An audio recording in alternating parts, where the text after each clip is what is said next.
Hey family, it's Stacy here at the Positive Spa, a place where I just want people to watch videos about how to be financially responsible. So to go over the 3 steps, so it's going to be determining what your income is. It's going to be backtracking expenses and assigning your spending into categories. And then your third thing is your plan. So how much money you're making, where your money's going, and where you want your money to go. That's what we're going to talk about today. So, guys, here we have a mock bank statement and also some general categories that I have already just decided on. I picked these because they're typical for most people, but if not, please tailor these categories to you. I'm doing this very beginner friendly, very basic. I won't be using any formulas in this Excel. I will simply be just using the cells as placeholders so you guys will not have to see my handwriting. So this is our mock bank statement. On here you'll see gas, you'll see groceries, night out with friends, more food because I'm always eating out. Ooh, they went to the gun range. Credit card payments and car payment and car insurance. So it looks like this person pretty much has the spread.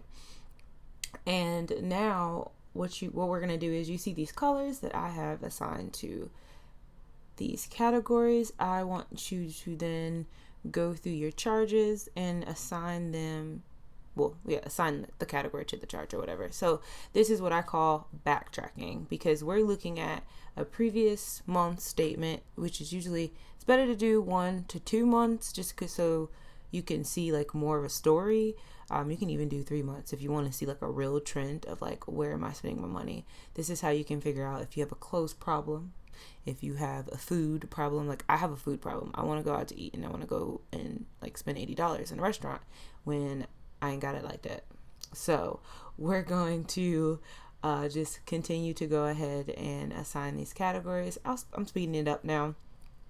And just 100% accountability. You know, if it's groceries, it's groceries. But if it's snacks, you know, if you go into the gas station to get bags of chips, you might want to put that in the extras file instead of the gas. So now we have completely identified all of our charges to have specific categories that they belong in.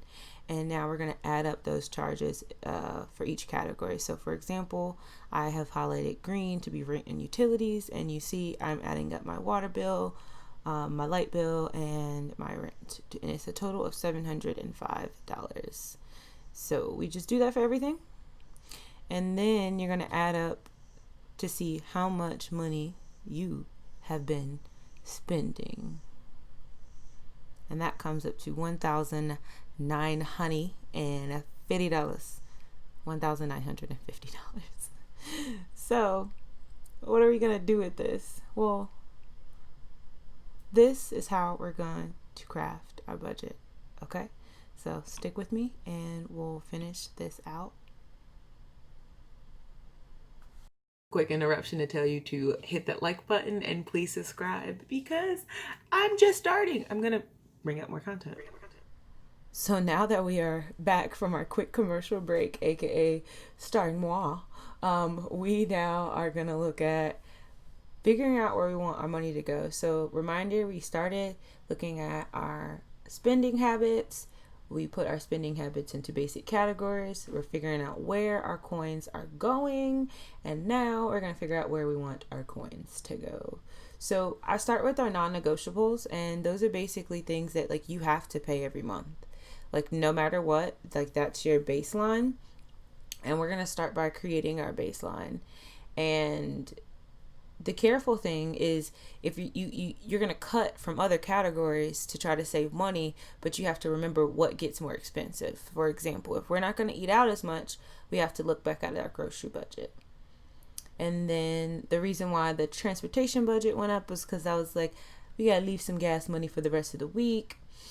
And then we have to pay our debt back. And yeah, we want our phone bill. So now we're going into the things that we would like to spend money on, which is going to be our subscriptions, which we decided to keep $100 a month for going out to eat and $60 a month, for self-care because we gotta get our hair done. So now you have this remaining balance of $410, and that's basically what you have left to decide, what do I want to do with this? And this is where your goals come in. Are you saving? Are you just saving just to save? Are you trying to get a down payment? Or should we throw all that money at our credit card? But that is for another video. Thank you so much, guys, for watching. This has been a lot of fun, kind of telling you guys a little bit of our story, and then also hopefully helping you start to look at your budget. In my next video, I will show you how I made our budget in Excel, and also how we use Google Doc to talk about our budget or edit our budget in real time. I can see it and my wife can see it. It's really dope. It's really great. If you're married, if you're single, you just need a regular, but you know, you could do Google Docs just to have your budget on your phone. Yeah, y'all stay with me. I'm gonna keep making videos, and like I said, I have something in the works that I'm really excited about. It's gonna be my little project. But thank you so much for joining me here today at the Positive Spa. It has been so much fun.